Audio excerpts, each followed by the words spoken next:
Okay, I think we're live. Welcome to the Beer O'Clock Show live Lockin. The third time we've done this, and it's me hosting tonight because my regular co-host is very poorly this evening, so he's left the ship in my capable hands, apparently. For those of you that joined Lockin before will know what the format is. First 20 minutes or so, we're going to drink and review a beer with the assembled panel of beer geeks and guests that we have here this evening, and then it's going to be a 2-hour free-for-all as we drink our way into early graves, quite possibly, chatting about what we're drinking and some of the latest things in beer. So for those that don't know me, I'm Steve from the Beer O'Clock Show, one of the co-hosts. I am going to get everybody to introduce themselves now. Guys, if you can introduce yourself, who you are and what your Twitter handle is so people can get involved, and I'm going to go as I'm seeing you on my screen. So to my left, Paul. Hello, yes, I'm Paul. I was trying to find a pen to explain my Twitter name, but of course I don't have a pen. Can I get a P? CANIGETAP. I'm writing the blog An Idiot Brews, which is part an idiot actually tries to brew beer and part beer diary. Okay, welcome. And this is your first time with us, so I hope you enjoy Yes, it is. This evening. Thank you for having me. Next along, as I'm looking at you, is the gurning face of Mr. Matthew Curtis. Gurning? Well, on my screen it is. That image of you it's that great big smiley face that you have. Yes. Hello. Yeah, I'm Matt Curtis. You can follow me on Twitter. I'm at Total Curtis. I'm a beer writer and I write a beer blog called Total Ales, which is relaunching this week. Excellent. When this week, Matt? Is that an exclusive?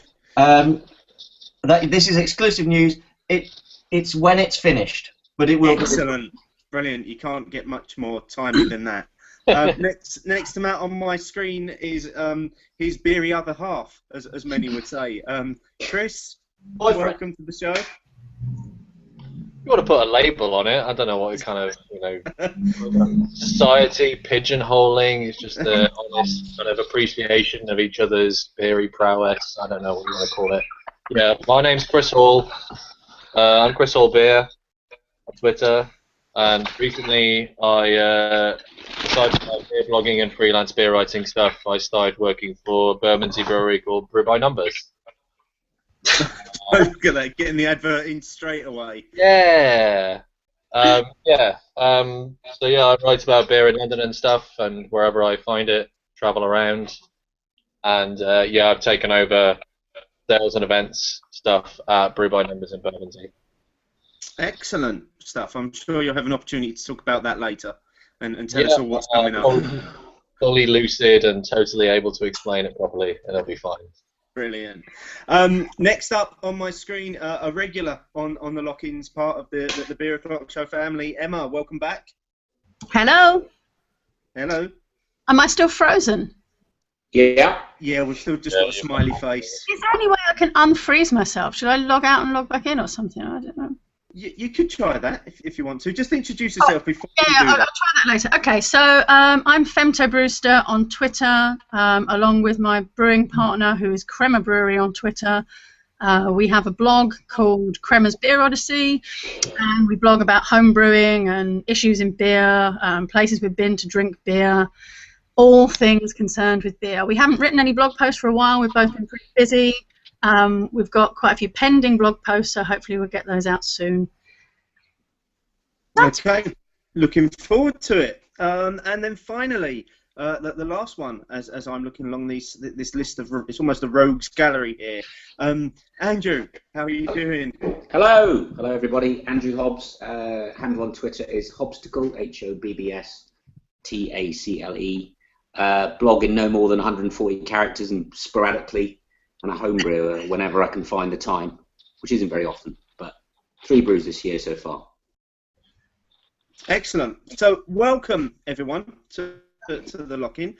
We are still some people waiting. We're awaiting our Irish contingent this evening, who said they'll join us at some point.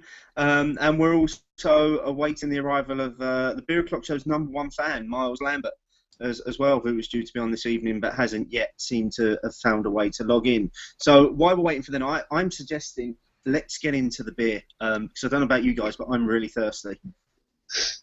I've slaked my thirst already. Oh, okay, fantastic. You've already got ahead of the curve a little bit.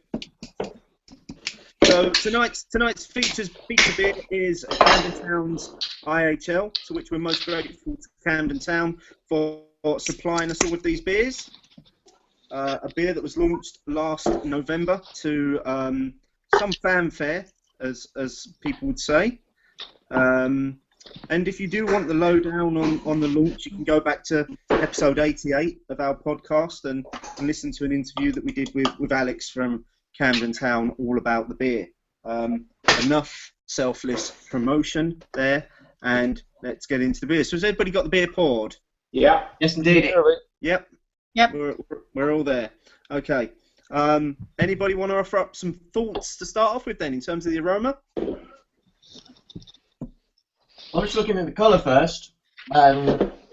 It's kind of straw. It's got a golden tinge. It's got a lovely. It's poured with a lovely head. Lovely condition. Spot on carbonation. And yeah, I'm holding it away from me. I can already smell it. It's got a booming aroma, like melon. Like melon's the first thing I'm getting. Like a cantaloupe. Hashtag cantaloupe, you could say. You're a hashtag cantaloupe. There we go. This evening's hashtag straight away. Anybody wants to get involved, use the hashtag cantaloupe. Any advance on cantaloupe? Yeah. And anything more difficult to spell for the poor people that are watching at home. I think it's a really ripe, pithy kind of aroma. It's not like a really sort of sweet, sugary kind of tropical fruit kind of thing. It's much more sharper than that. I think it's very like orange peel, grapefruit kind of stuff. It's all very kind of rind and pith as opposed to like the juice and the aroma. But I think that translates quite well into flavour as well because it's a very dry finish.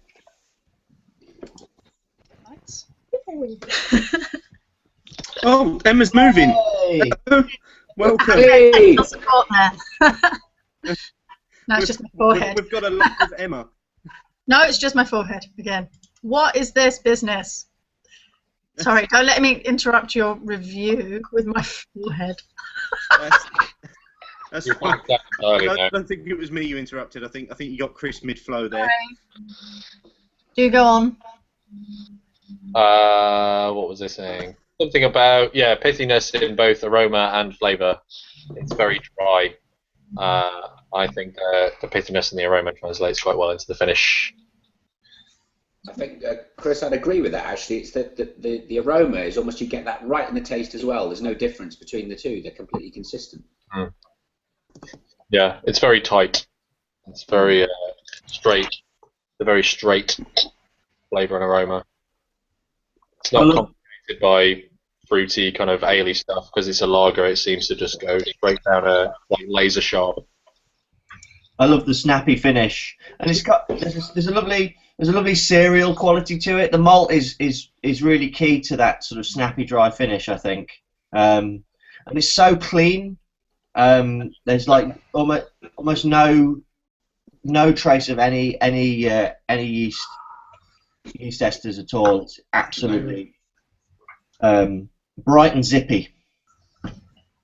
I have to admit, I've been deliberately avoiding this beer for months because I know this has been coming up. So I wanted to go into this completely fresh, and by God, that is just glorious with that absolutely juicy Chinook and Simcoe just blasting straight out. It's not quite. It's not. I don't find it pithy at all. I find it really quite surprisingly soft. Yeah, I agree. I don't get a pithiness. I get like flesh rather than pith. Yeah. Yeah, it's juicy. It's also got I think the predominant hop, certainly in the dry hopping, is Mosaic. Mm. It's quite a good use of Mosaic in this kind of style because Mosaic can get I've had it recently in some beers, and when it's not used well or it's used at the wrong time or in the wrong place, it can be almost kind of sweaty, Flabby. oniony stuff. Flabby, yeah. Yeah, but here it's used very well, scientifically very professional. It's just not. No, we can see you, Emma. Working, Emma. It's working. All right. Okay. Sorry, I can't see me. God, I could be doing anything. So I can just see my avatar, but I can't see. I can't see what you can see. I guess. Yeah, I can't see you, Emma. You can't see. Thing, No, I can't. Yeah, I can see you. I'm so confused. One day we'll comment have I've got these and we won't have technical issues. We'll just do it and it will just work perfectly for us. Steve, one of the things about this beer, which I remember noticing from the first time I had it, and I'm noticing it now, is the carbonation. It's like completely fills your mouth. Yeah. Very small bubbles, like a moussey carbonation. That's a good description. I'd agree with that, definitely. But I think it's quite distinctive. I remember it was one of the first things I noticed about it when I had it first. I don't notice in other beers. Yeah, it's certainly stayed fairly consistent since it was first released, I think. And I mean, this is the first time I've had it in a while as well. But it's nonetheless enjoyable this evening. It's still very refreshing. It's very crisp. It's got a lovely clean finish to it.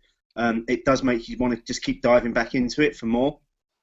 Yeah, I think it's a beer that works so well in the canned format. I've had it on draft in a couple of places that Camden let it out onto draft. And whilst I really enjoy it, and I enjoy the idea of having a pint of it, it's just something about the can. It's like the right size, it's the right serving size, and it always seems to help maintain the consistency of it. Whereas when you get it on draft, sometimes it can seem a little bit too fizzy, sometimes it seems a little bit too sweet. I think it warms up a bit quicker. But I think it's a really good example of a beer executed in its sense method perfectly. It definitely fits the definition of the India Pale Lager, because the finish makes it unmistakably a lager, but the aroma really belies that. It definitely smells like an IPA, so it's a great hybrid. It's also, I think, it's in terms of like hoppy beer, it's a great gateway because it's big and it's got a lot of hops, but it's not bitter. It's not challenging. It's very easy to drink, and I think a lot of people who aren't used to bitter beers could approach this and still really enjoy it, and it could be a really good gateway to bitter hoppy beer. Okay, I think we've got someone that have joined us there, guys, just to jump in on that review. Wayne looks like he's standing over his camera, which is probably one of the scariest things I've ever seen. Sorry, we're just up now. Hi, Wayne. Are you here? Yeah, sorry about the promotion, guys. We're just literally drinking pints of our beer. So yeah, I said I'd jump in. We're gonna hook up the webcam so we can see everybody. But hey everyone, sorry we're late. Hey everyone. Okay. Cool. We'll come back to you when you've sorted out your camera. We'll just carry on with the show in the meantime. Yeah. 2 seconds. We're here. We're here. Ah! They were here. No, they're gone. Everybody, no, they've gone. They've gone again. We'll give them a formal hello when we come back. While we've got a pause in the proceedings there, just to comment to anybody that is watching, can you let us know if you're watching? Just send us a tweet and let us know that you're tuning in tonight. Let us know if you're drinking along with the Camden IHL, what you think of it, and also when you move on, let us know what you're drinking as well. We will try and keep engaged with the Twitter audience, and also if you've got any questions, fire your questions in, and we'll be more than happy for the panel to answer tonight's questions rather than me. And everybody looks really excited about that prospect of being fired random questions from our audience of 2. So where were we in terms of the review? People were sharing. Who's left now? Andrew's right. Let's get back to the beer, guys. What do we think? We've heard Matt's views on it. We've heard Chris's views. Emma, what are your views on the beer? You've been quite quiet about the beer itself so far. I don't really have anything to say that disagrees with anybody else. We had it a couple of months ago, and Chris and I had it, and I liked it a little bit more than he did. I remember everybody being Matt and Chris being really, really excited about this beer, and I mean really, really excited. And I thought, oh, it can't be that great, it can't be that great. And I think the first time I tried it, I gave it a 4 out of 5. I thought it was really drinkable. This time, I don't know if anything has changed, the recipe or not. I seem to like it better this time. I just think it's got a really nice finish to it. I think it's got a real pleasing bitterness. It's not, sometimes I can find lagers a little bit too bitter for my palate. And I think it's got a real nice finish to it. And as Matt said, it is, I'm not going to say gateway, but I'll say accessible. It's a really accessible beer, really easy to drink, not challenging. I could drink a lot of it. Okay, do we know if anything's changed about it since it was originally launched? Matt, Chris, I'm looking particularly at you guys because obviously you guys are quite close to Camden. Have they tweaked the recipe at all? What I'll say, I don't know, but what I'll say about Camden Town is, especially since their current director of brewing, Alex Troncoso, joined, who sadly, I say sadly leaving, he's going on to Pastures New, and I'm sure it's going to be fantastic. And he'll leave a legacy there that will never be forgotten. But they're always trying to improve and tweak their beers, all of them. So it's the same with every good brewery. It's progressive. You don't just settle on something when you've got it right, because beer as an industry is changing and your beer has to keep pace. If it has changed, it'll be not so you can recognise it, but just enough so it's just always getting a little bit better. There's a lot of realistic industrial kind of commercial concerns that brewers that get to Camden size have when they want to make a core beer or a beer on a regular basis for a long-term period. They're going to face situations where they can't always get the exact number of hops in the amounts that they want at the time that they need them. So sometimes, yeah, recipes do get tweaked to kind of like match those kind of like amounts of bitterness and flavour and stuff. As far as I can tell, I would say I've definitely drank IHL on a definitely semi-regular basis, and I haven't noticed a massive change in it. Certainly not from the cans. I think they've done really well in keeping it that consistent, which is something that other people that have gone into cans have struggled with, definitely. Yep. Okay, well, interesting. We've got a question coming about the cans, which is if anybody wants to take this, you're probably a better person than I am. Why does the can crush so easily? That's from at Greg1954, who's watching along at home. Wants to know why the can crushes so easily. So it's incredibly thin. The sheet aluminium they use. If you get one of these when they're empty, they're very delicate. And if you ever see sheet aluminium before it's folded into the can shape, because that makes it a lot tougher. It's like paper. It's so thin. So it's only rigid once it's made into the can shape, because it's a malleable metal, aluminium. Hence why it's so easily recyclable. But yeah, they're incredibly thin, and as soon as the beer's out, there's no resistance, and you can crush it, and there's a bit of science there. Okay. Thanks, Matt. Greg, hopefully that answers your question. One out of one for us tonight. Go team. Right. Our friends from Ireland, are you now ready to join us for the evening? We're here. We are present. Unaccounted for. I think that's yes. I think that's yes as well. I have a sneaking suspicion they've been out on the beer this afternoon, and they're going to be very difficult to manage this evening. Actually, no, we're actually okay. We're fine. It's a cool. Excellent. Welcome, guys. Better late than never. Any thoughts about? Oh, it's like that, is it? Any thoughts about IHL?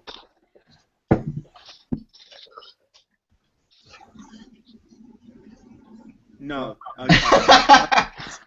So. Okay, I'm heading in towards the end of mine. Anybody else in a similar position? Anybody else got any final thoughts that they want to share on the Camden Town IHL this evening? Lager. The one thing you've always got to be really cognizant of is, you know, this real crossover between IPAs and lagers, and at what point do they really cross over? I think the real question for me is, you know, is it the like the huge maltiness that we associate with big IPAs that you like, and is it the sweetness from lagers that is kind of inherent? So the question I always find myself asking with this is, you know, which point is it that I actually am able to determine what the crossover is? At what point does it stop being an IPA, and what point does it stop being a lager? Well, by definition, it being a lager is how it's fermented. So you can really sort of, you know, mess around with that. Sure, you could hop it to the absolute high bejesus out of it, but because it's using lager yeast, that's what's really making it a lager. It's much more defined than if you're trying to cross over between anything else in the ale section of your definitions. Like if you're trying to cross over between, I don't know, stout and porter or pale ale and IPA. Any advances on that? I think important to remember about a beer like IHL is we've spent a lot of time now just fussing over it and analysing it, and it's not really the kind of beer that's meant to be treated like that. It's very much the kind of beer that you buy 6 of and you sit on the sofa and you drink. It's an everyday beer with a lot of flavour, so it's an everyday beer for now. But it's for me it's a fridge beer. I buy it by the 6-pack, and I drink as much of it as I can. Yeah. And I'm gonna get another one. I would so love it as a Saturday night beer and a 6-pack beer on a Saturday night. I love it. Okay, well we've got a question coming that's kind of on that theme. It's from Miles, who's actually supposed to be on with us, but he's actually now taken to just tweeting us questions because of technical difficulties. Miles is asking, do we think that this would be as popular if it wasn't in cans? Yes. Yes. Yeah. Well, for a long time it was in cans because there were several previous prototypes of it called Indian Summer, which were mainly on draft. I don't think they ever packaged any of it. But it's been an ongoing hoppy lager project for well over a year and a half for Camden now, and IHL was kind of the culmination of that. Indian Summer was pretty popular, but they were doing it in relatively small batches because I think they were experimenting with the science of achieving this kind of efficiency in hopping and maturation and that sort of stuff. The other beers were pretty popular, but they never launched it formally. It wasn't until IHL where they were really confident with the recipe to make it into a beer in its own right that they decided to do it purely in can and occasionally in draft. Okay, there you have it then. So the panel's view is that it would still be popular regardless of the packaging that it was in, because I think that's a tell of a good beer is a good beer regardless of what you put it in. I think it's a perfect beer garden beer. It's a great summer beer. I no doubts about that. That's what I mean. I suppose let's just look at that again, though, Steve. You know, if would it be as popular if it was in cans? Among the beer cognoscenti, it might be. I think they'd probably increase the size of the market by sticking it in a can because you can go and drink it in a park. Or on public transport. Or on public. Well, exactly. The first time I had it, I was on a bus. It should be an epic bus beer. Yeah. They should have called it TFL. Yeah, there you go. Maybe they should start selling it on buses.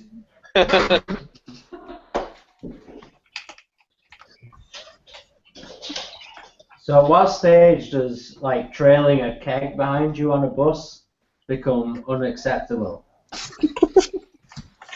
When you don't share it with everyone else. Are you supposed to share it with everyone else at that point? but I want the keg for me.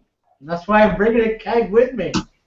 You know, it's like. But therefore, it can't be classed as cream beer if you're bringing a keg. No, IHL is a perfect commute beer if you're off somewhere. Look, we're off up to a beer festival in Belfast next week, and I'm thinking, I think IHL would be a good train beer. Yeah, On the exactly. beer. If I wasn't keeping these cans of IHL for tonight, I would actually be bringing this on the train beer to Belfast for a VV test.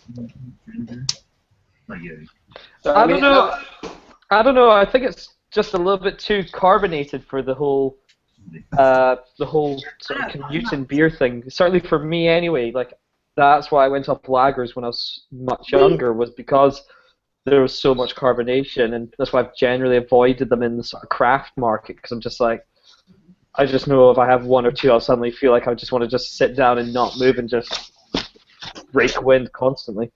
But as a train beer for us, we don't get the opportunity to have a lot of beers in cans here. Well, yeah. I don't know how Wayne and Ian feel about this, but I know for myself, I wouldn't mind having this as a train beer. I'd like a hoppy beer for a train beer for once. It'd be kind of nice. I want this to have a fair measure each. So the other thing as well, you know, like music festivals, those sorts of things. I'm going to Latitude in the summer with a whole bunch of people with different tastes and that sort of thing, and I think this is going to be the beer I take. Exactly, and there's us at Food Fighters here in Slane in County Meath, where a lot of people don't drink craft beer, and we are not going to have the opportunity to have craft beer. Actually. What are we supposed to drink? Heineken. Oh no! Oh jeez. Exactly. That's literally our choices. It's Heineken or nothing. I'll admit that I'm looking at this from a perhaps slightly more spoiled point of view in terms of what's available. I know my local beer stores. I can go out and get cans of Brewdog. I can go out and get Dead Pony Club. I can go out and get Punk IPA. I can go get those and just drink them on the way from work. I can drink them in the park. I can drink them wherever, and I just know it would leave me just fine in that respect. But I'll accept that everyone else gets different exactly. opportunities. But, like, we have that opportunity as well. We have a lot of breweries here. We have a lot of craft beer producers that would allow us to enjoy different brews and stuff.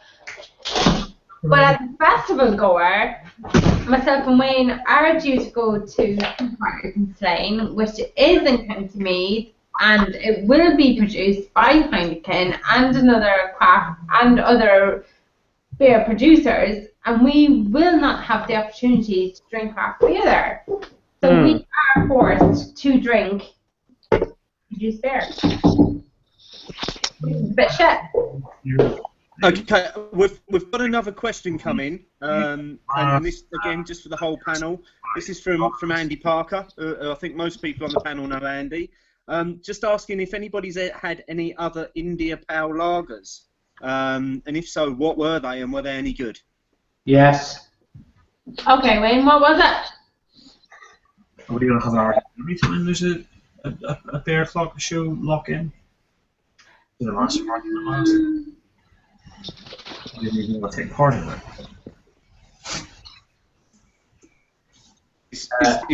Is that a resounding no from across the panel there? No. I've definitely had one. I just can't remember the name of it. Wayne has an answer here. Yeah, definitely had.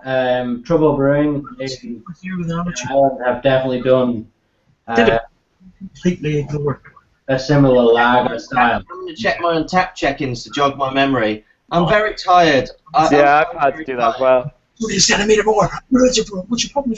Matt, we'll get on. I know you're itching to tell everyone why you're very tired, and we'll get onto that very, very shortly. Okay? Yeah, we all know why you're tired, Matt. What's going to do something? What I did. We've all been watching Twitter. Yeah, I had. Let the Irish speak. We've got a rebellion of the ranks. What do you want Okay. to I had. Do you wanna, listen, I've got an answer. I had a beer called Hopside Down. Which As is much a as I love you. lager. Wait, you're the one that's Bye. explaining at me going, what the fuck? Hang on, guys, one at a time. I think someone's trying to give us an You're the- answer about the Yeah. India Oh, Pale. yeah, Go for it. Andrew. Andrew, go Yeah, on. I mate. had in New York last year. I had a beer called Hopside Down by Widmer Brothers from Oregon, Dairy and I gave it a 4. you're actually meant to be doing, and Very hoppy and clean. Got Sauvignon Blanc, gooseberry nettle, etc. It's really nice. but I don't know why.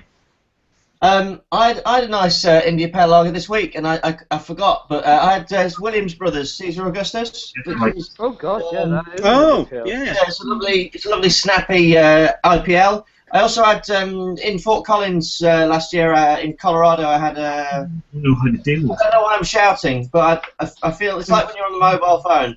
Hello. I had a lovely Pale Lager from a I'm from having Horse and to. Dragon. Making a big deal out of it. I'm not making a big deal of it. It's not even the same. I think there's some technical difficulty It's not from a household. right, okay. Can we be clear about that? Not a shrug of shoulders, yes or no. It's a binary answer. Chris? Yes or yeah, is that a yes? Yeah. Is that a yes? Yes, please. Okay, that's fine. My issue is that you asked me to do something for you.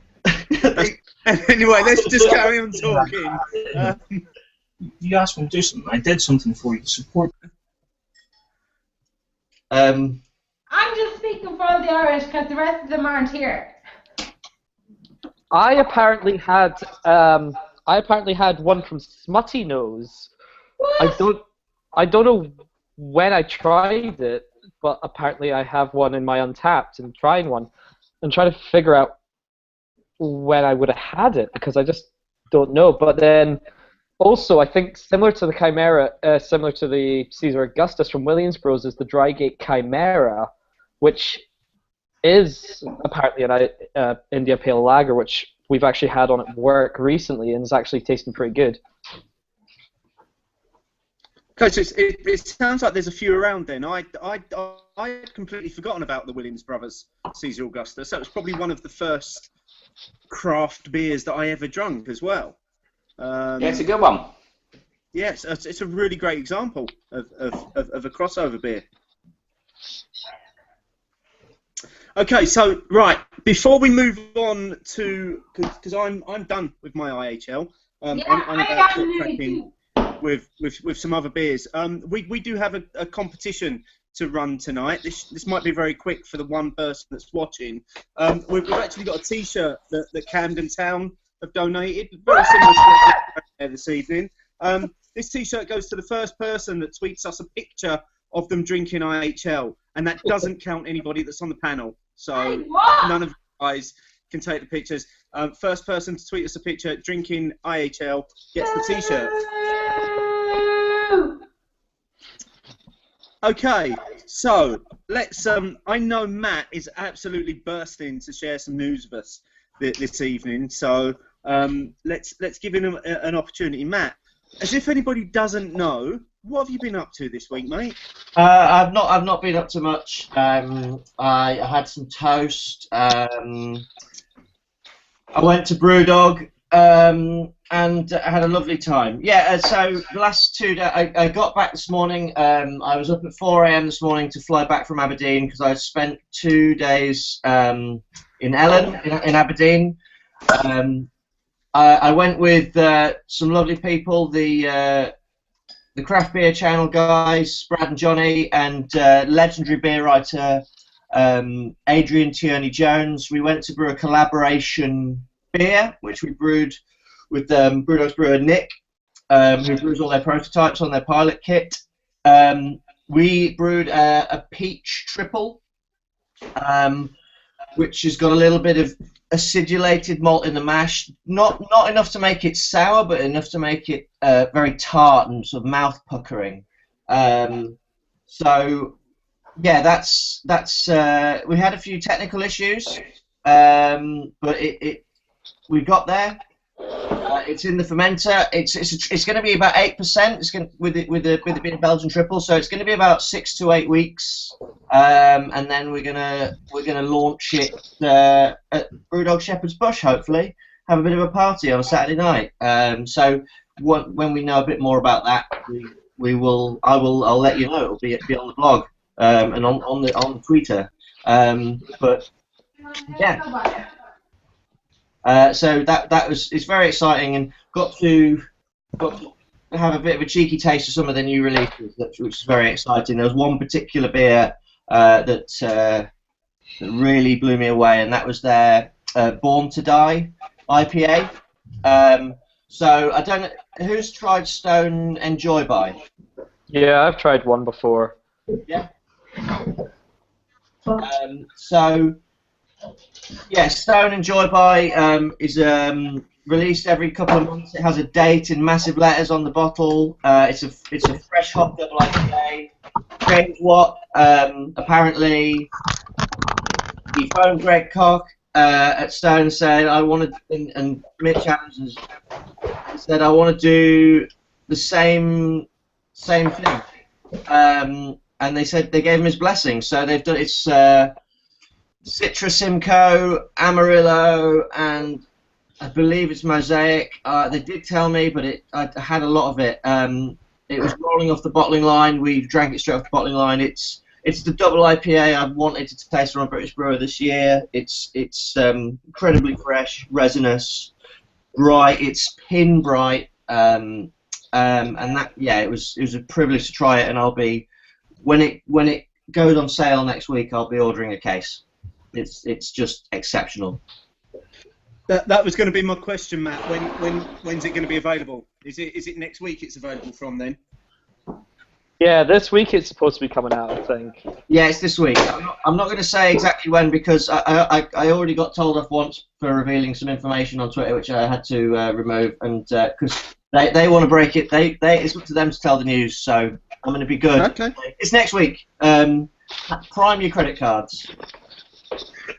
My local beer store, Cornelius Beers, has tweeted that they're getting it in, and I know what the delivery day is, so I know what day it's going to be. I won't reveal it just in case James and Martin break into my flat and leave a horse's head in my bed for saying what day the delivery is in the Edinburgh area.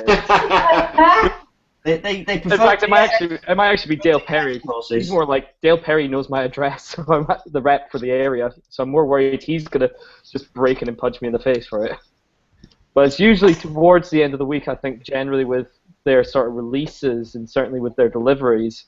Because we're down here in Edinburgh, we're not that far from the Aberdeen brewery in comparison to the rest of everyone on the panel tonight. So if it was early in the week, I'd be surprised. Okay, so let's just catch up on some of the feedback that we're getting from Twitter. So somebody has said, do you think it would be more watchable if half the panel wasn't half cut? I think that's just the downside of doing this sort of thing on a Saturday night after a warm day. Half the panel? I'm even drunk! Half the Irish panel is cut. This is the first beer I've had. Oh! So Whoa. Wow, there's a big reaction there. I'm just sharing the feedback that's coming in here, guys. We can drink you under the table. It wasn't an accusation at any one individual. Let's just find that out right there. I feel bad. I've got tension here. I'm kidding. I love you guys. We've also got a competition. Shush. We will. We've got a competition winner as well. Sean Smith at Plim Sean. First person to tweet us a picture of someone drinking a can of IHL. So you get the T-shirt, mate. Well done.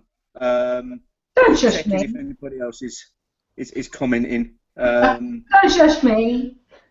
You're still going on about shushing.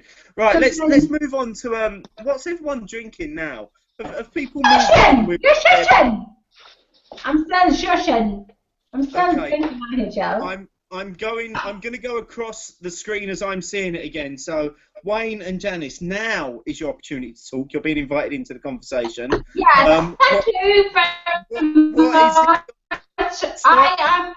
Go and tell me what you're drinking. I am now drinking Crazy Horse by Mountain Brewing. Yeah, Crazy Horse. Oh, you can't even see me. No, we can see you. Yeah, we can see you. Dennis is drinking Crazy Horse by Mountain Man Brewing from Cork. We can't see you now, Janice, because you've got up and left the room. Yeah, that's because she's pouring her drink now. But we spent a good part of an afternoon drinking a beer. Drinking a homebrew beer that we brewed with a brewery on a semi-commercial basis called Rock Shandy Pale Ale. So we've been supping all night a lovely 4.5% banger of a pale ale all evening. I reckon I've drank about 5 pints of it before we got to IHL. But it's like just one of those beers. It's just like summer evenings, nice. Come back to us because I can't find it. But we're just ticking along, you know, ticking along nicely. Wayne, I heard you talking about that beer on your podcast this week, mate. How did it turn out how you wanted it to? Yes. The The simple answer is, Steve, yes. It turned out what I expected it to be, but in reality, it's been so much more than I expected. In terms of the juiciness, the quaffability of it, just delighted with the end result in terms of how it all turned out. But it's just been one of those things where we've been out, just been able to enjoy. We drank like one 30-litre keg of it this evening before we came home, and we pretty much finished the second 30-litre keg of it before we got back. Can you see? It's just cool as a beer snob. Can you see? Yes, Janice, we can see it, and the 3 people that are watching can see it as well. So it's fine. I'm into myself. That's okay because I fell on my arse in the fridge trying to find beer. Someone shush her for a second. There's no shushing. Right, for those of you that didn't listen to Wayne's podcast this week and have no idea what he's describing right now, Wayne, will you tell us what it is that you've brewed and where the idea came from, please? Yeah. For no shushing. Take it easy. I suppose for any of those that have never been to Ireland, like I'm Irish. Irish historically. Came back to Ireland on summer holidays, and there was a soft drink called Rock Shandy. Rock Shandy is essentially, for those of us who are unfortunate enough not to know, is pretty much it's orange and lemon cordial fizzy drink mixed together in a half and half basis. So I decided, look, you know, I'm going to design a beer. It's based pretty much on Rock Shandy in that citrusy orange and lemon basis. It reminds me of my summer childhood when I used to come back to Ireland on summer holidays as a child. I said, right, I'm going to design a beer on that basis.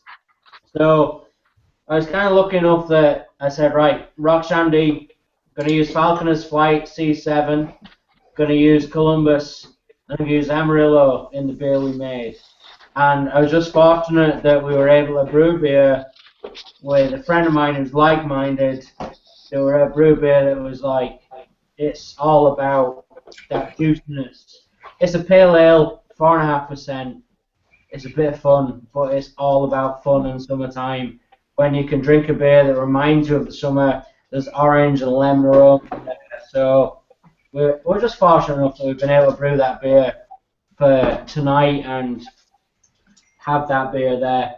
I'm just delighted to be able to have that beer, and you know, I hope I have a bottle to send over to yourself, Steve and Mark for tasting, but it's a rock solid 4.5% pale ale, juicy fucker. Yeah, it's pretty decent. As far as I can tell, it's a pretty decent beer.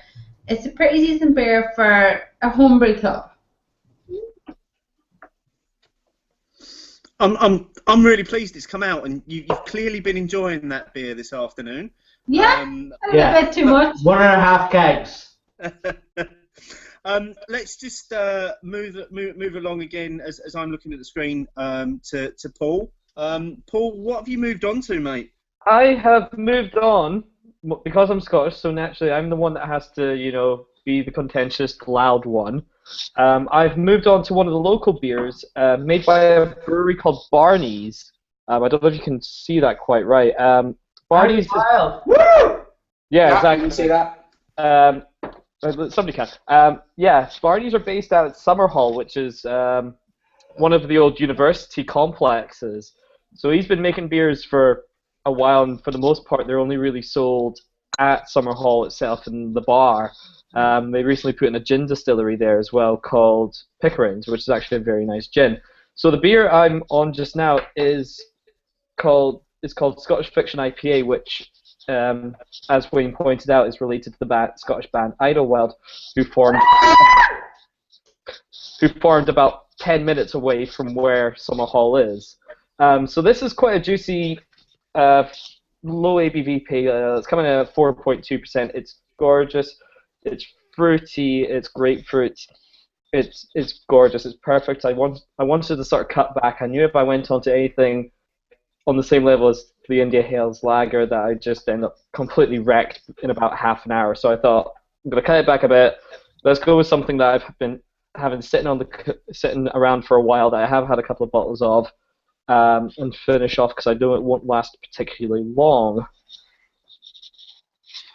Can I just add to that I've actually had a beer that I have been holding on to for this event, and it's Crazy Horse, and it is 7.5%.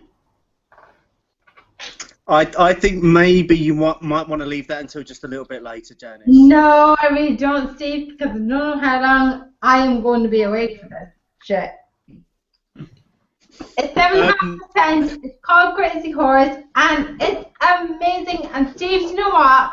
I will actually get a beer, and I will get a bottle of this for when you are over in September.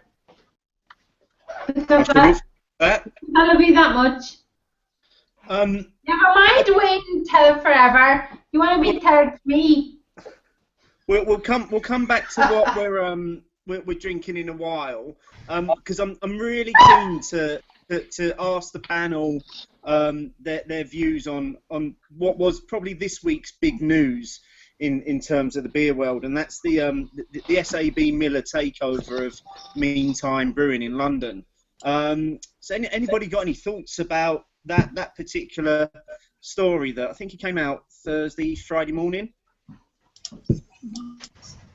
Yeah, it's Friday morning. It's not a big surprise. I mean, an ex-Miller employee became the MD in 2011, Nick Miller. You know, you look at someone like Alistair Hook. He's built two successful breweries. He built Freedom, and then he sold that, and he built Meantime. I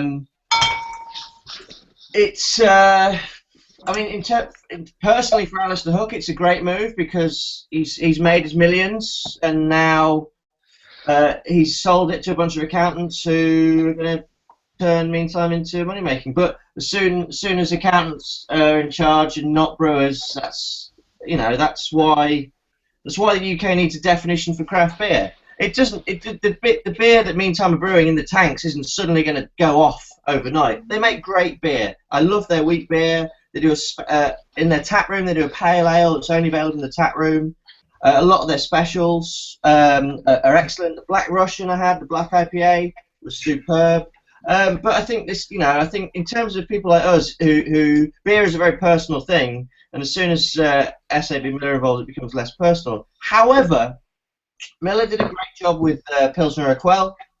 I love Pilsner Urquell. It's a great beer. I drink it all the time. I might have one in a minute.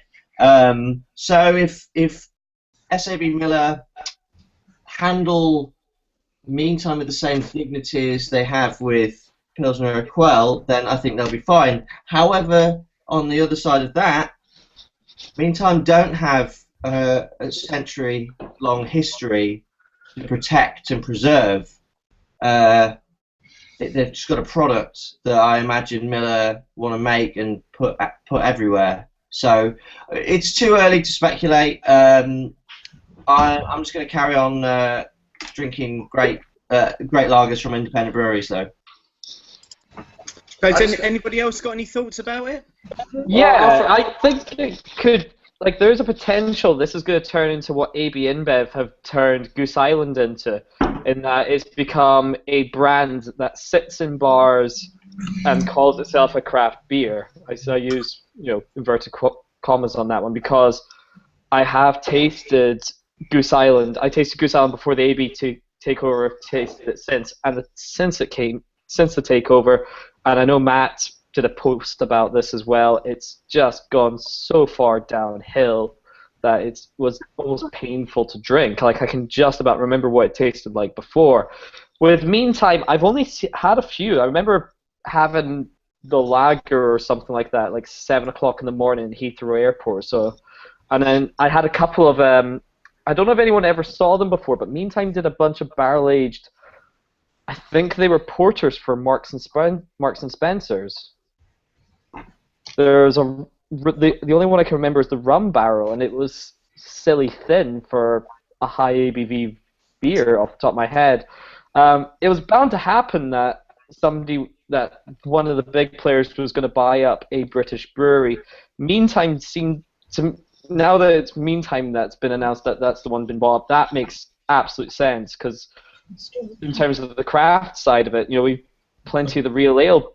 The real ale breweries have been owned by big guys for years. You've got Sharps, Caledonian, a couple of others as well. They're all owned by the big guys now. So, them coming into the craft market is just them coming into the fastest growing side of the beer market, really. I think it's interesting what you say there, Paul, because I think I'm somewhat of the same opinion. That I tried some of those beers from Marks and Spencer's, and I found them left me wanting. And we've had someone comment on Twitter as well. So Simo THFC. So no guesses for who he might support there. Meantime beers are very underwhelming in my opinion. I guess everyone's got their opinion. Yeah, Steve, I can just offer a view. I've got mixed feelings about it. I haven't been privileged like Matt to taste some of the sort of small batch stuff that they've done, but they're sort of core brands. I find, and I've seen a few comments on Twitter this week about, is this the rot that's now setting in for British craft beer? But I think you're only ever going to get the global brands buying breweries that have got some form of critical mass, and apart from breweries like Meantime, who else is there? There are a couple of, there are probably 3 or 4 that we think that are getting on their way to being big enough to attract the attention of global brands. But as long as craft is small and niche, I can't see big global brewers kind of completely taking over and acquiring everything. No, because there's an integrity amongst a lot of brewers, and this is kind of what I've seen coming out of the American scene, with what's been picked up and Elysian been picked up. Is that there is always going to be these people that see the money and see the opportunity to sort of dash with the cash, but then there's plenty of brewers who are just like, nah, we're not interested in that at all. We want to just keep going. We've been doing what we've been doing for years. We're going to keep plugging like this. Who realistically would be next on the big guys' lists? BrewDog BrewDog has been sort of mentioned before a few years ago, back when BrewDog were kind of up and down on the quality and up and down in terms of where they sat in the marketplace. They were kind of, beers were slightly iffy about 3-4 years ago, but now that they're back on form, it's a case of they're running like a well-oiled machine. There's just no way anyone would want to try touch them with any amount of money, because it just won't happen.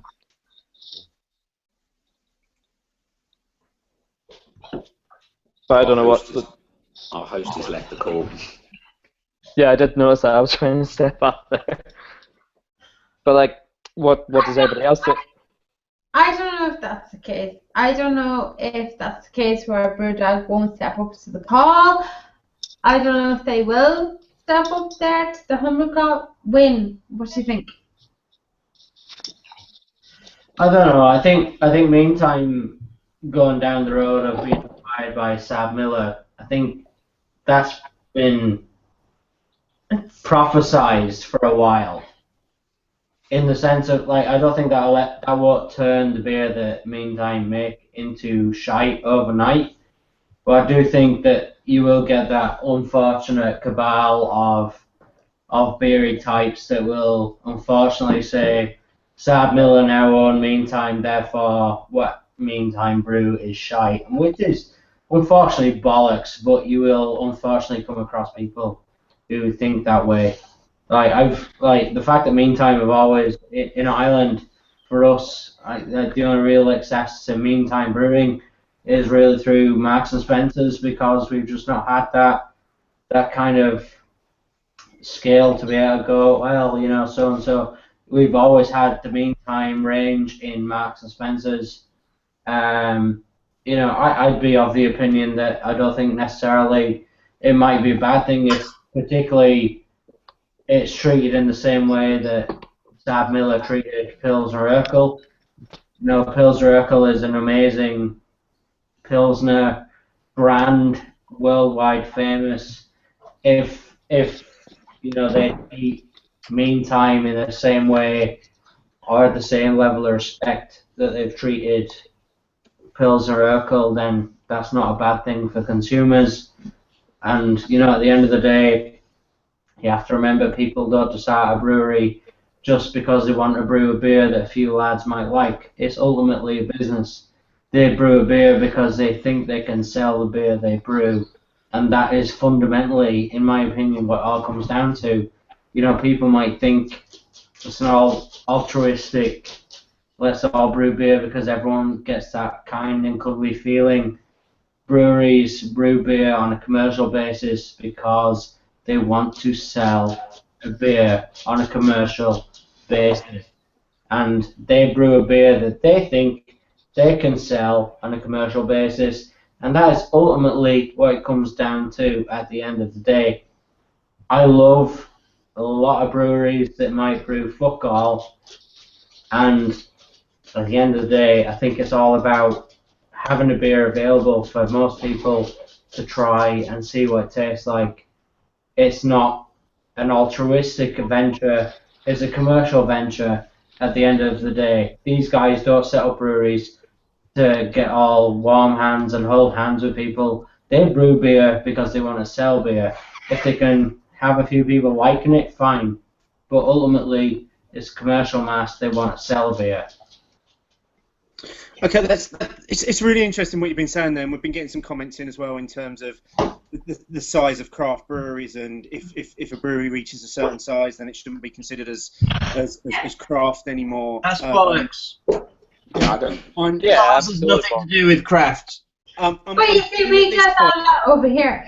Hang on, I'm keen at this point to and Chris, you can decline if you want to, but obviously you've started working for a very well thought of, well respected brewery in London recently. Not massive by any stretch of the imagination, but gets a lot of beer out there, is well thought of. Do you have a view, personal or professional, on this that you're able to share, do you think?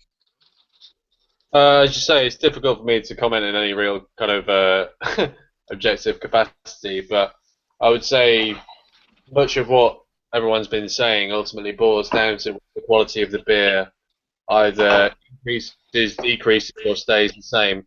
And as far as I'm concerned, when it comes to the size of a brewery, that's the only thing that matters.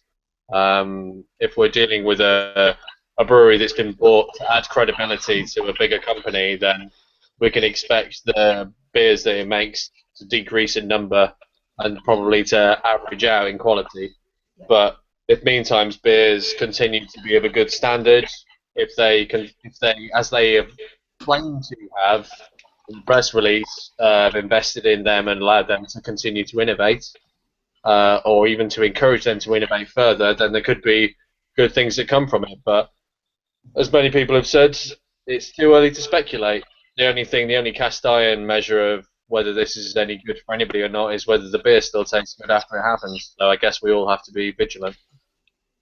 What I will say on this whole craft definition thing is that it's much, much more complicated here in Britain than anywhere else because we've had the real ale scene for so long now. The craft ale had, there's two schools of thought on this, that the craft ale scene and the real ale scene are sort of either coexisting alongside each other. There's breweries that are crossing over, doing a lot of the sort of traditional styles, traditional sort of beers, but then also turn their hand at something more innovative. Then there's the other school of thought is that they're completely at loggerheads. The real ale scene is sort of seen as the sort of Viz parody, whereas the craft beer thing is sort of seen as the young person with the twirly mustache wearing an ironic tweed jacket sort of thing. So there is two schools of thought in this. I do feel that we are perceived to have a lower opinion of what the Irish Craft Beer Association have. We do have an opinion on what Irish craft beer is, and I don't feel that we are perceived neutrally in what Irish craft beer is. I think it's an interesting point, and it leads nicely into kind of the next question. Obviously, we heard a few weeks ago in over here the announcement of the United Craft Brewers Association, which was announced by Logan Plant at Beavertown. Obviously, Beavertown, Camden Town, Magic Rock, Brewdog, and James Clay are behind this. Very little's come out about it since the original announcement, but what are the panel's views on the creation of an association for craft beer in the UK? Exactly. I spoke to Jasper Cuppage from Camden about this last week, and I actually interviewed James Watt about it on Thursday. Yeah. So I'll have an interview going on the blog in a week or so. But putting that to one side, I think what they're doing is essential. I think there isn't an organisation that can do what needs to be done. There needs to be a trade body of breweries.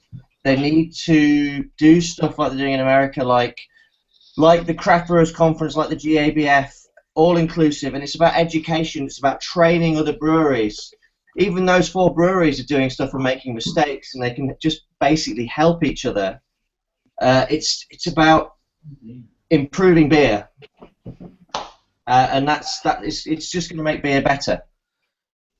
I was hoping there was going to be some sort of manifesto or some sort of standards that they were laying out initially to the public to either be scrutinized or commented upon, saying, right, if we're going to define craft in Britain as this, and put it out to the wider world, and people come back and say, no, we think it should be this, that, or the other thing, and sort of tweak it from there. It feels to me a little bit sort of Day of the Triffids. It's just, or War of the Worlds. It's just they've arrived in this huge bang, but like nothing has quite happened yet.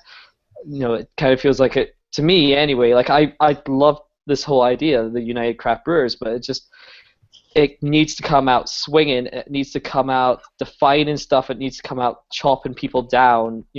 In the right places. Like a number of places that I've seen that are talking about craft beer, and it's just absolute balls, like Spirits, Innocent Gun, or something like that. It's something rubbish.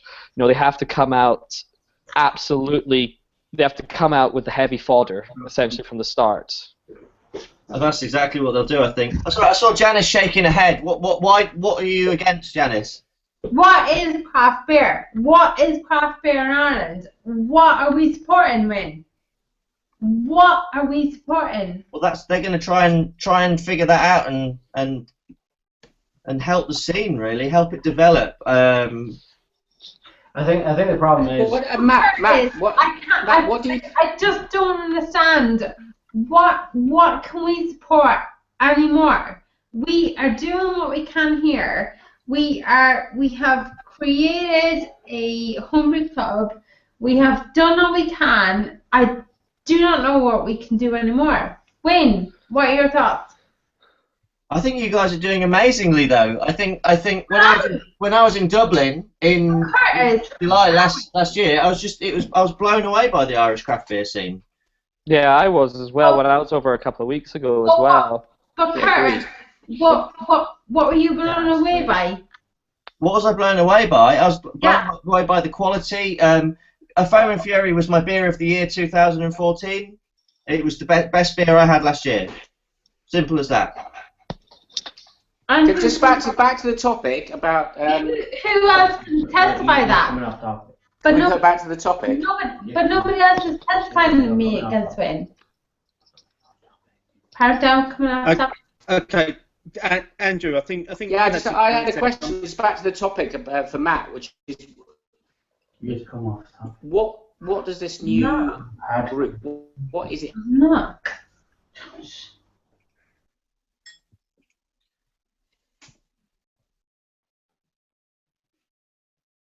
Has Andrew gone mid-question there? I think he has. It looks like he's disappeared. That's a shame because I was really interested in what Andrew was going to say, because obviously we were lucky enough to be at the event at Beavertown when they announced the association, and one of the things that they did go on to say throughout the evening was that they'd be looking to welcome any sorts of brewers, including home brewers, into that association. And obviously I was keen to see what Andrew had to say about that as a home brewer, but it seems as though his, as most people seem to be having tonight, technical difficulties have stopped him from feeding back there. So maybe we'll come back to Andrew a little bit later on. I'm going to move things along now, and what I'm going to ask of the panel is, we're approaching halfway through the year now. What's been the beer of the year so far for you guys? Born to Die. Yeah, that's not fair, Matt. That's not fair on those of us that haven't got to try it yet. I had to contain my excitement because I didn't want to come across as getting too excited. But basically, they were chasing me around Ellen with like a cattle prod, trying to sedate me. Not a cattle prod, a taser. The other one, the other electric thing. There was a lack of trousers. The police were involved. I think we did just have that question come in. Were the trousers still on? That sounds like a standard Matt Curtis night, though. No trousers, and the police were called out. But they actually disintegrated. I didn't even take them off. They just disintegrated into thin air. There's nothing I could do about it. That's the definition of craft beer. If it makes my trousers disintegrate, then it's craft. Okay, so Matt, your beer of the year is one that none of us have got to try yet. Anybody else want to share what might be their beer of the year so far? It's been a weird year, I reckon. I don't know what anyone else feels, but I don't feel there's been a lot of new releases this year at all. Everyone seems to have just sort of hunkered down and got down with the sort of standard beers that they've been creating. There's been the odd one pop up. I was looking through my check-ins on Untappd, and I just can't see anything that was new this year at all. I can't see much that was new this year, really. A lot of it's stuff that's already been around. Do you feel it from being the best beer of the year if it's already been out? I don't know. It could still be around the corner, but I just haven't come. Either I don't know if I've just not been looking, or if there just hasn't been anything. I mean, luckily I did get to try in Dublin this year's Kentucky Breakfast Stout from Founders, which almost lives up to the hype. It's like 90% of the way there. It's great. It's not as great as the Americans will rave on about, but it is a fantastic beer, especially when it starts warming up, especially when you start slowly working your way through it as well. It sort of changes. You suddenly hit a lot of the more sort of vanilla bourbony notes once you get to the bottom of it, whereas at the top it's still very roasty, very dark chocolate and coffee. I mean, what else was out this year? I want to butt in. This is my other beer of the year, which is the Jim Beam Barrel Aged Sadako from Weird Beard. I tried it last week. I've got these lovely purple wax seal bottles. So I've got a couple of these stashed away. So it's got a lovely label. But yeah, that's an absolute belter of an imperial stout. Actually, I think I've got one here. I completely forgot about. Don't know if the rest of the panel got to try it. Most likely they did. Herbalist, the Adnan's Magic Rock collaboration. I didn't like it. Really? In what way? It tasted like a load of garden herbs. It's not what that's the point. It tastes like. Isn't that what they were aiming for? Yeah, exactly. I mean, that's bagging on what they're looking I at. had a pint of it on cask in the Pelt Trader in City of London, and it's not for me. Yeah, Okay. that's my. We had it at work recently, and a lot of people. I think if it was less hoppy, it would have been fine, but a lot of people were completely confused by the heavy hop level. But then you've got these obtuse herbs coming in as well. It just didn't work technically side by side. I mean, I still enjoyed it, but once again, I'm still looking through my Untapped, and nothing this year I've had has been new this year. I've just remembered another one. Wild Beer Co. Wine Beast. That was a belter. That's something that Chris, my colleague Chris Hall, colleague and good friend. I can see his little face there. It's very dark. You refer to him as your colleague now. Well, we're partners in crime. I've been downgraded suddenly. Yeah, clearly. It's crap. So whenever Chris has a really good red wine and stout, red wine barrel aged stouts have an effect on Chris. He shouts at the Norse gods. Any particular Norse god, or is it just Odin? The Norse god of red wine and stout, possibly. Yes. I like to think it's do want to because come I'm back from to this Grimsby, which is conversation. founded by Vikings, but I think it's more to do with the fact it just brings out some kind of weird reaction in me, and suddenly I think the first time it ever happened was a red wine barrel aged Dark Arts, a Magic Rock, which they had at Brewdog Shepherd's Bush. I had it. It was like I wonder if this is what like a god's blood would taste like. It's like an insanely robust and like rounded flavour that just like filled my entire skull beyond my palate. It was amazing, and I remember just shouting Odin. I have just seen on Twitter somebody has put forward Beavertown Bloody Hell as beer of the year.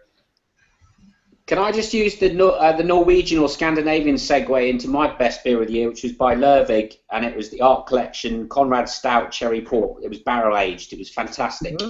Yeah, I had that at Beavertown when I had it on the Tap Takeover. That was very good. Very good beer. Okay, there's been some interesting in comments there, and in the interest of trying to bring everybody back in, I see Emma's back. Hello. Got over her technical difficulties that she was Jesus having there. Christ, just about, yep. Welcome back. I want everybody just to have a think about, and just bearing in mind what Chris just said there. Have a think about this one, and I'll come to you in a minute.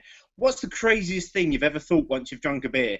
I think Chris has just led the way there in terms of, I wonder if this is what a god's blood tastes like.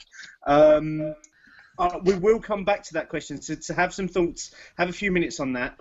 Andrew, I see you're back in as well. I want to go back to the previous conversation that we were having about the definition of craft and craft breweries, and I know you had a point to make, and you were just in the middle of making it, and your feed dropped out. So yeah, it was a question. Yeah, it was just a question for Matt or anyone else in the panel, which was, why do we think we need a body like United Craft Brewers? I mean, what is it? What are we fighting? Well, they clearly think they need one, and that's what. I think fighting is the wrong word.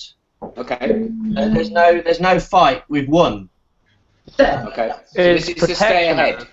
It's to So when I spoke to Jasper at Camden, what he said was that he's scared that one day in 30 years' time that Camden won't be cool.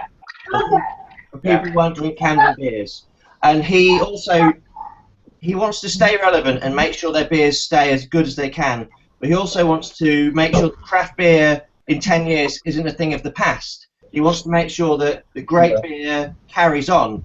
Like, remember the Alco Pops of the 90s? Yeah. They disappeared, and he's worried that if beer isn't looked after, it could be like the Alco Pops. Right now, we're at an apex. There's a greater apex. But only by breweries working together can we reach the next apex and make sure that new breweries coming through are getting the best knowledge, how to buy. Building a brewery is fucking hard to get a good kit and get it working properly. Look at Forpier, it took them a year to get beer tasting like they wanted it, and that cost them a fortune. And United Craft Brewers could get a brewery who spend a lot of money up and running. They could send, they're members, so they send other members in, they show them how to use the kit, extraction, temperatures, yeast strains. It's all about the improvement of beer. And also throwing a big party, throwing a massive beer festival, and imagining equivalent to GBBF, something that size. In fact, fuck that. Imagine something like GABF, where you get 5,000 people at a session. The tickets sell out in 8 minutes. It's building a future, and it's going to be it's the most important thing that's happened this year, and it's I'm so excited about it. Okay, I want to. That was a brilliant answer to my question. Thank you. Thanks, Andrew. I want to bring in Wayne at this point because we've been talking United Craft Brewers. Their focus seems to be at the moment very much on the UK, and occasionally when people talk about UK, they're not including Ireland in that as well. So Ireland's not in the UK. Well, that'll be why then. It's the British Isles. We want Irish craft beer here. That's we don't. Will you let me ask the question then? Irish craft beer in the UK. So Wayne, what's going on in Ireland that's not rivaling, but that's similar to what's going on in the UK at the moment? That's $1 million question, isn't it?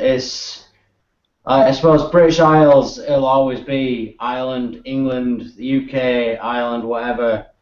I think the facts are the UK beer scene is a bit more advanced than the Irish beer scene, and I think you will definitely see, particularly when it comes to Indieman BeerCon in Manchester in September, October time. Hopefully Galway Bay Brewery will be there. But I do think that it's a very different scene overall. Like I'm kind of one foot in one and one foot in the other myself personally. I do know there's a lot of great things going on in the UK at the moment, but there's a lot of great things going on in Ireland at the moment as well, and that's that difficulty for me personally, balancing that. What is good going on here? Like, we have one real brewery that is by far and away out there, the Galway Bay Brewery, with their Foam and Fury and their 200 Fathoms Imperial Stout. Actually, I think they're sours as well when you think about it. The sours, they are like marching on in terms of a country mile. But I think it's one of those difficult questions of like that Ireland UK thing. Like it's not quite as straightforward as that.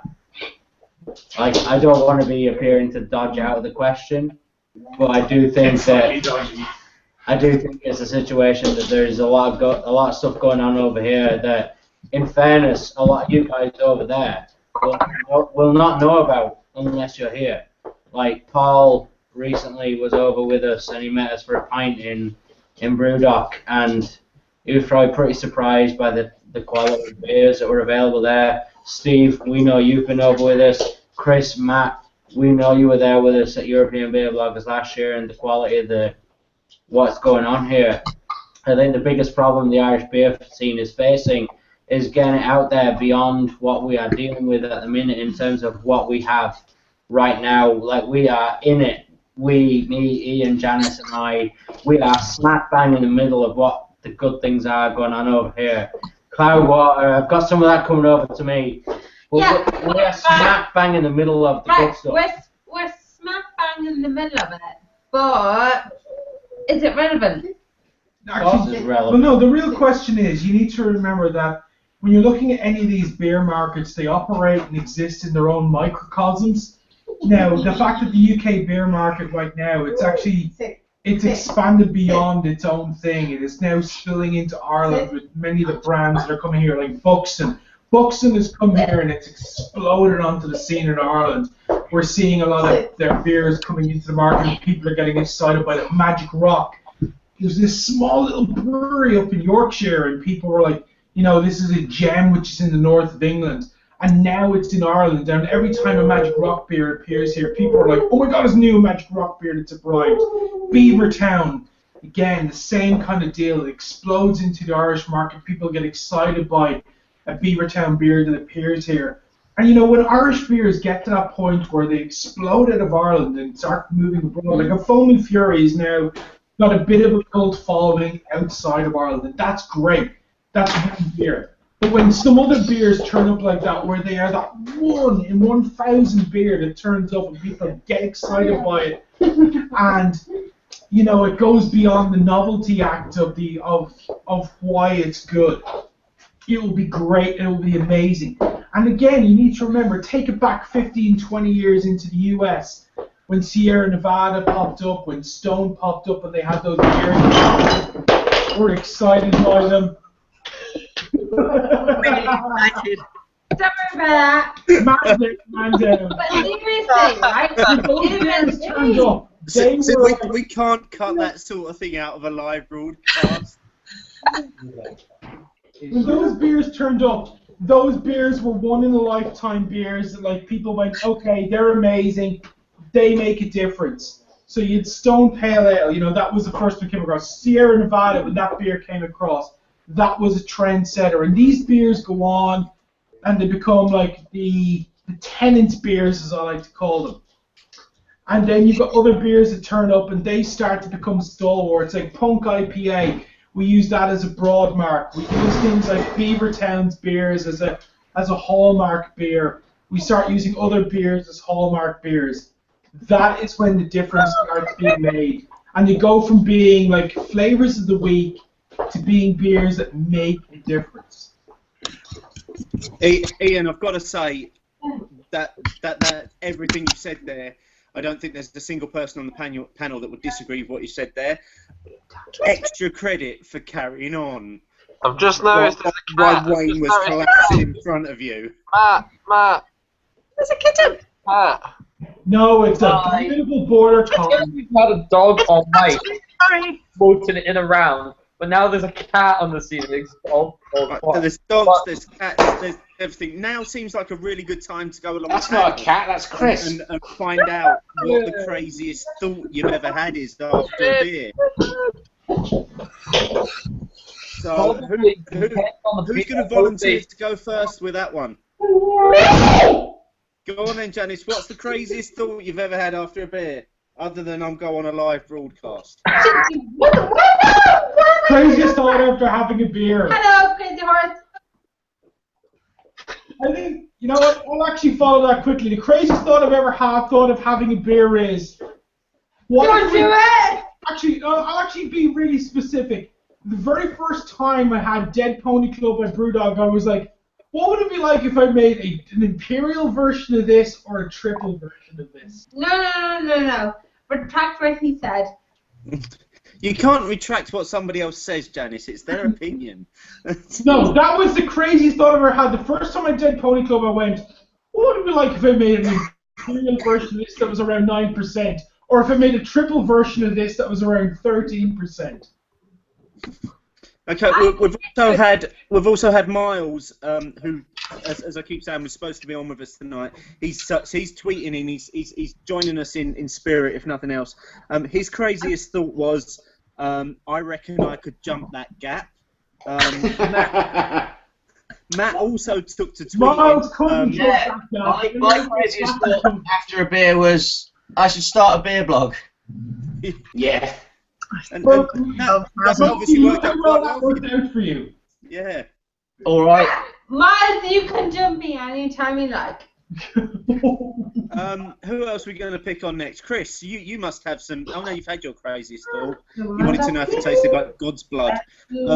Let's go to Emma because she's next to Chris. Emma, have you ever had a crazy thought after having a beer? About specifically the beer I was drinking, you mean? Or just like generally? Hello, Steve. Do you want to clarify? You know what? While we just have Emma on that question, think about like every time you've had a beer and you think about some of the beers that you've actually turned down as well. What's the weirdest thought you've actually had after a beer that you've turned out?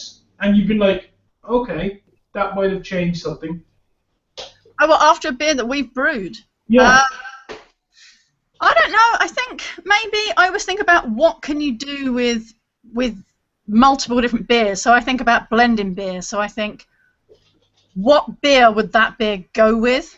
So I kind of think, you know, kind of black and tan is the kind of original blend, and I think, oh, you know, put a nice imperial stout with a nice imperial IPA. And I'm always thinking when I drink a beer, I think I've been hanging out with Dina too much. What beer does that go with?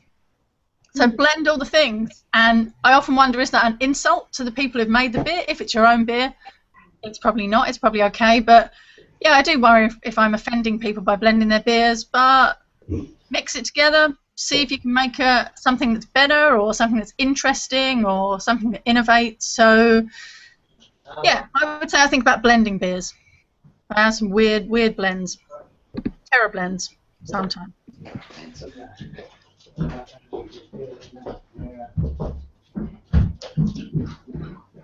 I think blending is one of those things that you just kind of have to.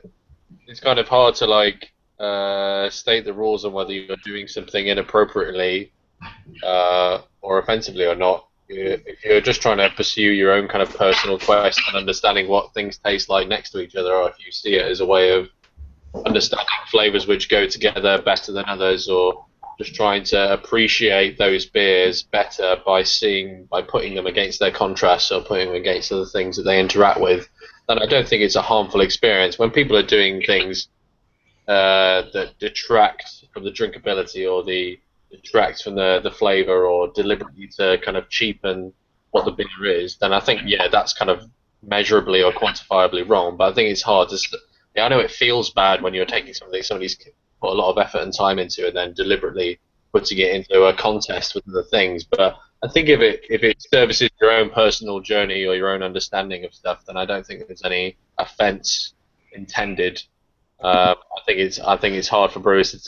Brewers only really take offence when somebody's kind of taken their product as a whole keg or a whole cask or a whole batch of something, and meddle with it just because they feel that's the right way of doing it. That's kind of taking away from their kind of own, their own craftsmanship. I think as a drinker, it's up to you how you personally choose to enjoy it.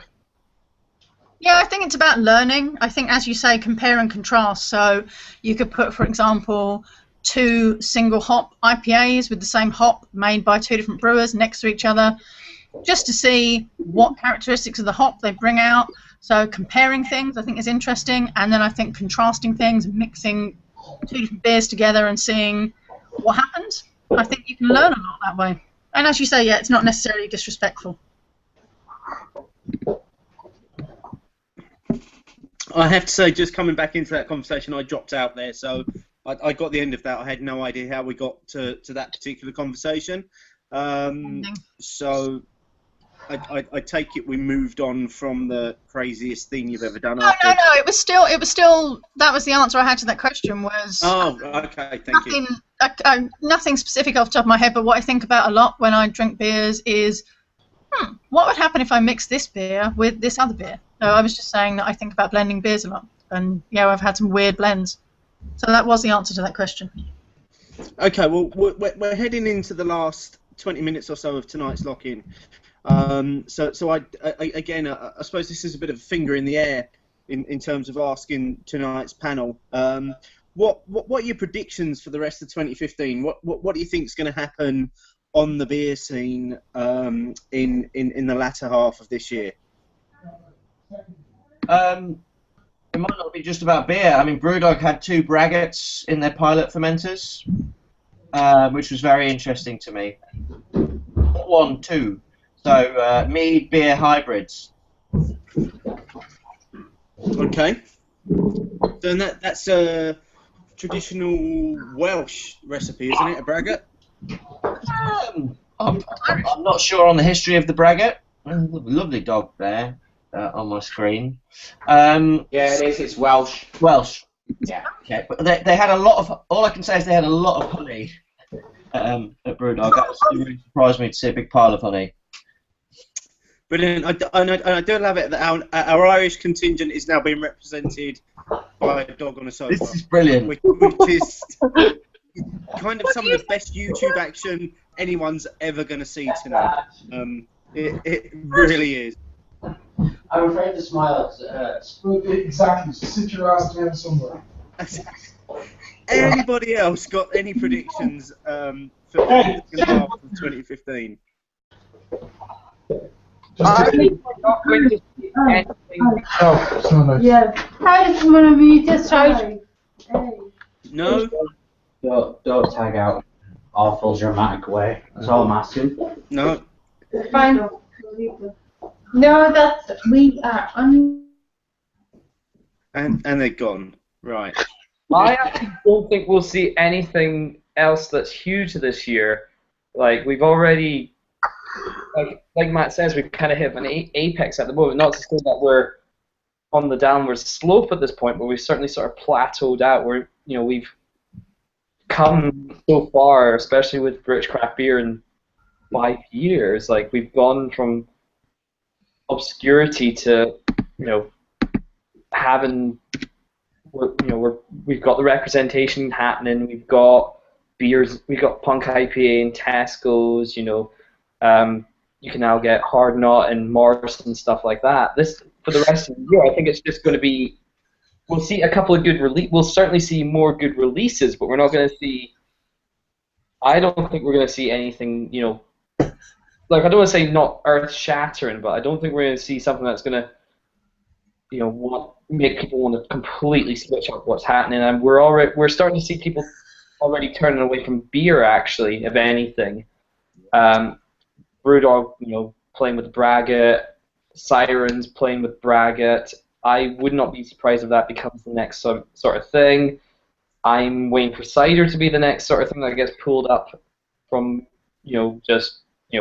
poor pints of Strongbow in a crappy pub sort of thing that cider has kind of going on for it in a lot of, sort of nationally outside of, certain big cider areas. So I think, I don't know, like, the rest of the year is going to be dominated by Brewdog's fundraising, which I think was something that you wanted to get onto on the agenda, Steve. I was, but it was only to selflessly promote my own interests in terms of my referral code. So stop it! I'm you not on going top to of do the leaderboard, Steve. I'm not going to do it. I'm at the bottom of the leaderboard. I'm just about to drop off. I do need it. It's funny you say that because I'm actually about to drop off. Yeah. It's okay. Again, I'm drinking a Weird Beer Double Pearl, which is an 8% coffee milk stout, and it's going to save me. I think you're beyond saving now, mate. Steve, I've been beyond saving for a long time. I just actually thought what the trend was going to be for this year, and I've forgotten what it is. It is without hops. You just said Braggot. No, it's something else. Yeah, but that's the same thing as Braggot is using beers that use fewer hops because there's no hops. So this is very interesting. Is that American brewers are buying British hops in massive quantities, particularly varieties like Admiral, Target, really high alpha stuff for bittering. And I'm curious, is this because they want to make more British style beers, or are they struggling to get bittering hops from Germany and the US, where they usually get them from? But yeah, American brewers are buying all our hops, which is great for the British hop industry. We've needed it.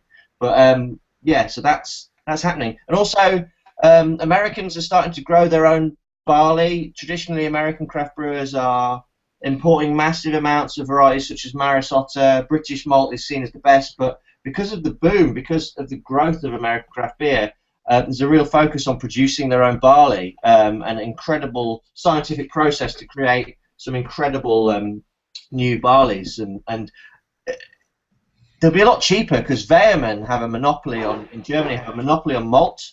They charge the earth for their specialist varieties, but I think the Americans are just going to be able to produce their own. And in terms of American hops as well, Yakima is the big place now, but they're growing hops in. Talk about places like Idaho and Oregon and even Colorado. They've got hop farms, and it's Colorado Cascade tastes totally different to Yakima Cascade. So we're going to start maybe talking about region and variety and terroir. Wine. Yep. Yeah, terroir. Let's all say it. Terroir. Not. Remarkably, we've still got 13 people that are watching us at this point. Hi. So hello to those. Yeah, everyone wave to the 13. If any of those people, sorry. Yeah, Chris has clearly had enough. Deeply, terribly sorry. If anybody from those 13 has got a question that they want to ask us, now's your time to get it in. We've got about 15 minutes left on the broadcast.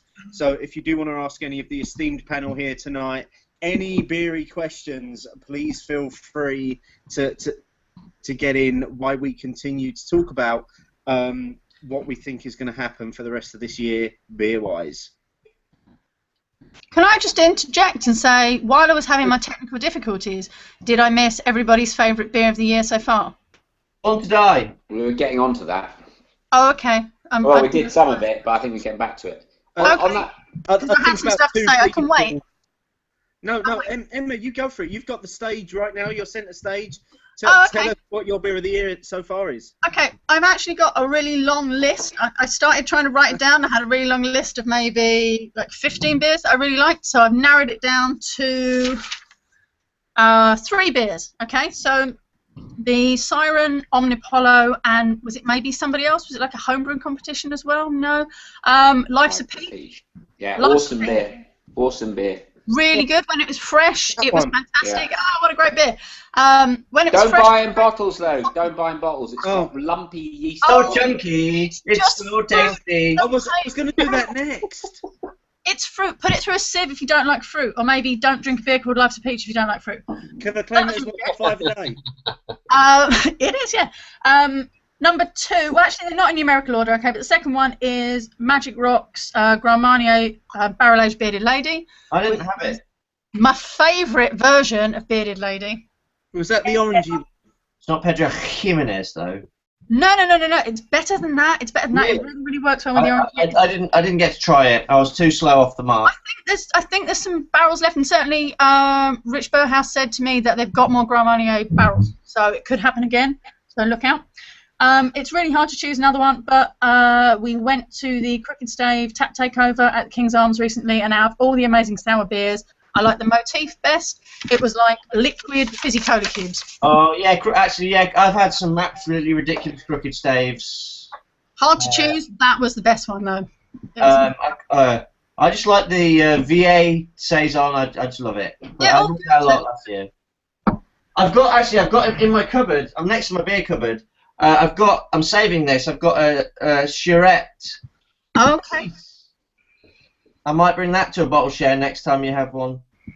Okay. I'm saving that. Stop cupboard for a minute. Stop pulling things out just to like try and show off. Just close your fucking cupboard for a minute. I don't know if the evening there. I've got this special Firestone Walker beer. It's called the Dina Firestone.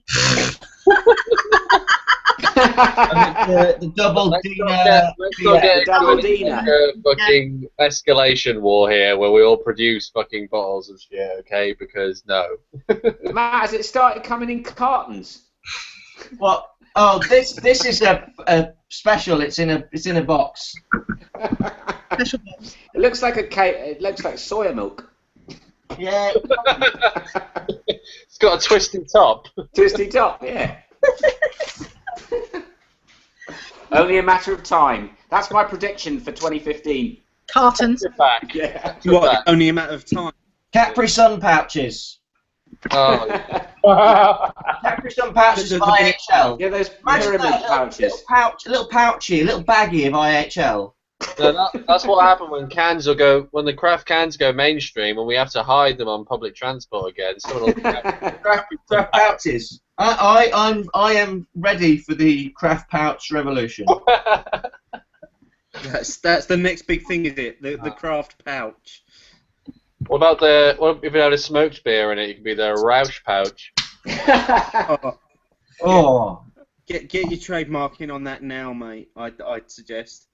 Tappity tap tap tap tap tap. Doing it. Steve, at the risk of doing a ridiculous plug for the guys, noticed that Matt had pulled out 2 Weirdbeard beers this tonight, and I have to say I was looking through Untapped today, and although they're probably not my favourite beer of 2015, they consistently rate the highest amongst all the beers I drink. So if you're going to give who's been the most consistently high quality that I've drunk this year, it's been Weirdbeard by a mile. Yeah. Wonderful guys, and they've got a new lead brewer, Johnny Bright, who's moved from Brody's. I can only see him going from strength to strength. Yeah, I think they've been fantastic. I really do. I thought a dark hopfler, I think, is inspired. Yeah. Now, Andrew, were you able to find that out? Because are you an Untapped supporter? So do you give them a financial contribution every month? Goodbye. Are you? No, not yet. Neither confirm nor deny. Yeah, exactly. Because I say I am. I signed up probably around December last year because I actually thought, you know what, for I think it's about £3 a month that equates to. For the amount that I use it, I'm quite happy to pay that. That's a cup of coffee. When I'm in town. So I'm not going to say that you have to, but I would consider if you're a big user of Untapped, very much consider whether or not you should be supporting them or not financially. It's a good point. I now feel guilty. I will do it after I'm very sorry for making you feel guilty there. Okay, so we're beginning to just come to the close of tonight's carnage or lock-in, as we like to call it. So I'm going to go around in a moment and ask again each of the panelists that are left, and it's fewer than ever before at this time, just to again share their details, where people can find them, what it is they do online. Before I do that, just want to let people know what our next lock-in is going to be. It's going to be on the 29th of August. And we're very, very pleased to announce that it's going to be supported by Brewdog on the next time around. We don't Who are they? Who are they? Some tiny 2-bit Scottish brewery.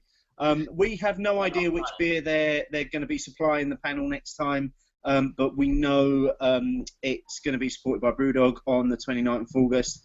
Details will be on our website. So just to finish off then, again, going to my left, Paul, I'm looking at you.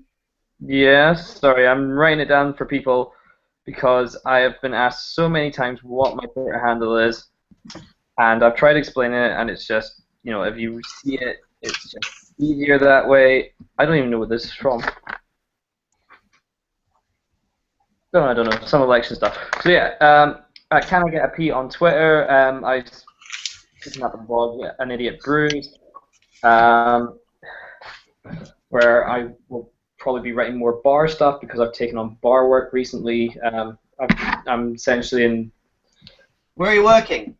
I work at a bar called the Bull Bar, which we love the Bow Bar. The cask beer place, yes. Yeah. Yeah. Yeah. It's only got one cubicle in the ladies' toilet. That place, yeah. I've only experienced ladies' toilet once, and that was just to make sure nobody had died in it last night when we were closing. It's very cozy. You can always rely on Emma. You can always rely on Emma to blog about the ladies' toilets. Yeah, I had some enforced jollity in that toilet cubicle while a woman tried to speak to me about my experience of being in Edinburgh through the toilet door.